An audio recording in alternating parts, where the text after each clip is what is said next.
ngiyaphendula webelapha namhlanje nathi akamkelekanga kuthene ngamkelekanga nje apha Marikana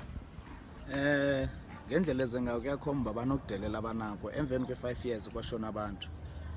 zange bake balibeka i-commemoration ibikhona apha nge-16 last week akhondo bayenzile so iyakhomba lanto bakusondela ama-election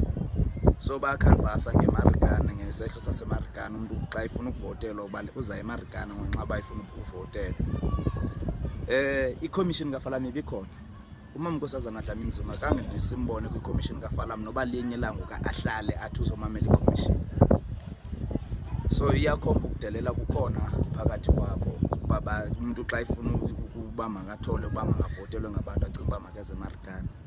especially kubo kwi-ANC ngoku njengoba beni besenza lanto bayenzayo ufuna ukuthembakala kubahlali baseMarikana ukuthi uyi-leader e-right indlela enze ngayo akangacele sive nathi sesifonela ukuthi Nkosazana Dlamini Zuma uyeze eMarikana akafonelanga amagqwetha asimeleyo singabantu ababeboshwe nababelimele nabashonelwayo kangafoni athi uyeza eMarikana and then kune-union eseyilida la eMarikana la elonmi bekufanele uinformile ukuthi no ndicela uye eMarikana so kangawafonela amagqwetha wethu ukuthi hayi ndiya eMarikana